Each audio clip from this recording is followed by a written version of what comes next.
کیا تم جانتے ہو کہ ایک مغرور چچا نے اپنے بھتیجوں پر اس حد تک ظلم کیا کہ آخرکار انہیں گھر سے نکال دیا؟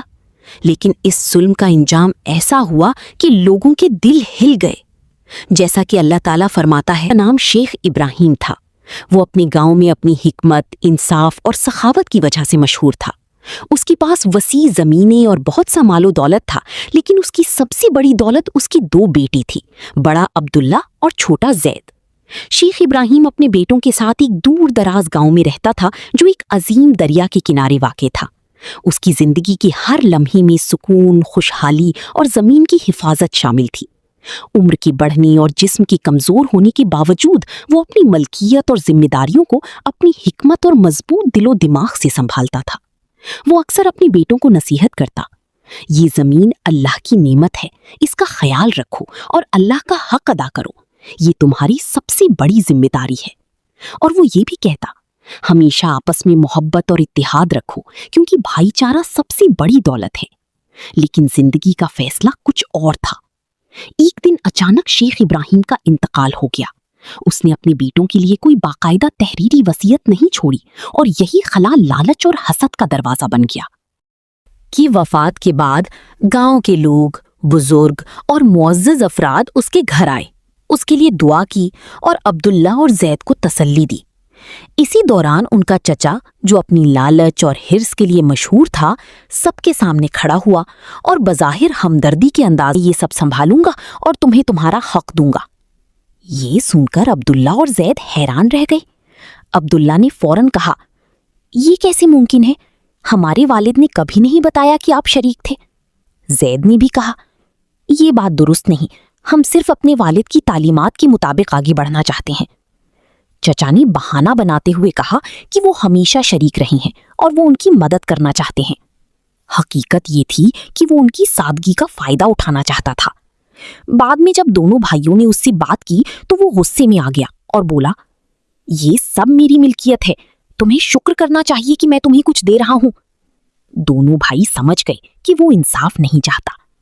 آخرکار انہوں نے فیصلہ کیا کہ وہ قاضی کے پاس جائیں گے۔ جب چچا کو اس بات کا علم ہوا تو وہ رات کو خفیہ طور پر قاضی کے پاس گیا اور اسے رشوت دینے کی کوشش کی۔ قاضی پہلے تو غصہ ہوا، مگر سونے کے صندوق کو دیکھ کر اس کا دل بدل گیا اور اس نے انصاف کی بجائے لالچ کو ترجیح دی۔ اگلے دن عدالت میں قاضی نے بغیر تحقیق کے فیصلہ سنایا کہ تمام جائیداد چچا کی ہے۔ یہ سن کر عبداللہ اور زید ٹوٹ گئی۔ انہوں نے کہا، یہ ظلم ہے، لیکن قاضی نے ان کی بات نہ سنی اور انہیں باہر نکال دیا گیا۔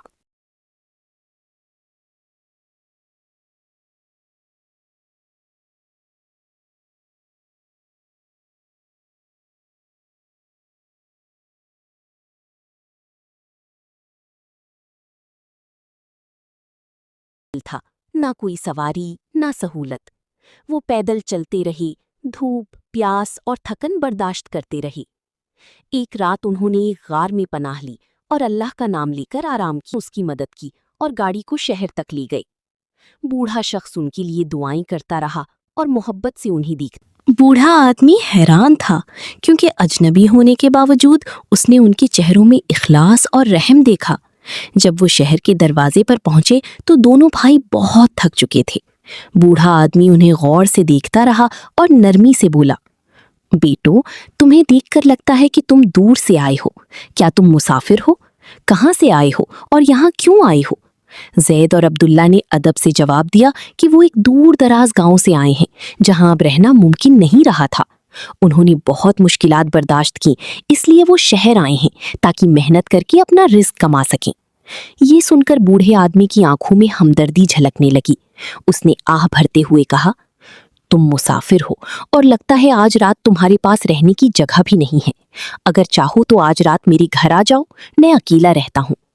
شروع میں دونوں بھائی ہچکچائے، مگر پھر انہوں نے سوچا کہ ان کے پاس اور کوئی جگہ نہیں، تو آخرکار وہ اس کے ساتھ اس کے گھر چلے گئے۔ رات کو بوڑھے آدمی نے تھوڑا سا کھانا ان کے سامنے رکھا اور معذرت کرتے ہوئے کہا، بیٹو، میرے پاس بس یہی ہے، اس سے زیادہ کچھ نہیں۔